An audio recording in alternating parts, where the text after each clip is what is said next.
ফের হাকিমপুর সীমান্তে বাংলাদেশিদের ভিড়। আবারও সীমান্ত পার হয়ে দেশে ফেরার হিড়িক। সীমান্তে উপস্থিত শতাধিক বাংলাদেশির অপেক্ষায় আছে সীমান্ত পার হয়ে বাংলাদেশে ফেরার জন্য। এরা সকলেই অবৈধভাবে ভারতে বসবাস করত।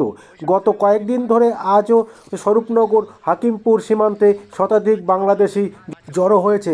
আজ সংখ্যাটা 100-রও আশেপাশে এখনও পর্যন্ত সীমান্ত পার হয়ে বাংলাদেশে যাওয়ার সুযোগের অপেক্ষায়। আপনারা দেখছেন নিউজ নদিয়া এক্সপ্রেস। চ্যানেলটিকে সাবস্ক্রাইব, লাইক, শেয়ার এবং ফেসবুক পেজটি ফলো করুন।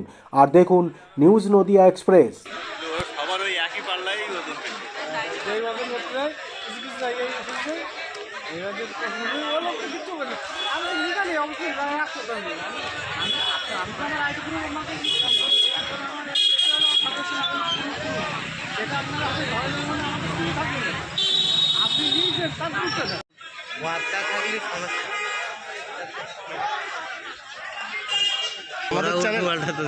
আমাদের উল্টো পাল্টা না, আমাদের যা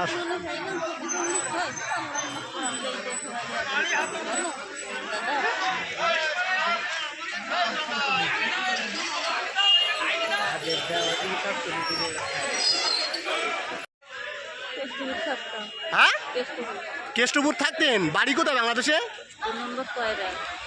কয়রা বাড়ি। কতদিন আগে আসছিলেন? বছর তিনেক আগে। তো এখানে কোনো কাগজপত্র কিছু নেই? আর ফিরে যাচ্ছেন কেন এখন? ভালো লাগছে না, দেশ বাড়ি যাই। স্বামীটা এখানে মেরে গেছে, আর কি করবো, এখান থেকে স্বামী মারা গেছে। কি নাম আপনার? হ্যাঁ, সাতক্ষীরা। এখানে থাকতেন কোথায়? আটঘরা থাকতাম। আটঘরা? কোন আটঘরা? বাদুড়িয়া?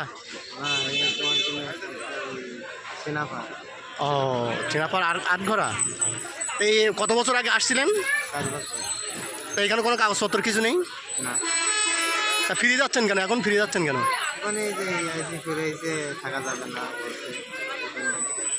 যাচ্ছে। আর অনেকদিন হয়ে গেছে, আর কতদিন থাকবো। কোন বর্ডার দিয়ে আসছিলেন আসার সময়? ওইটা বলতে আরো নয়, একবারই ঢুকছে আর ফের বেরোচ্ছে। কতদিন আগে আসছিলেন? এখান থেকে 4 বছর আগে। কি নাম আপনার? আব্দুল রহিম।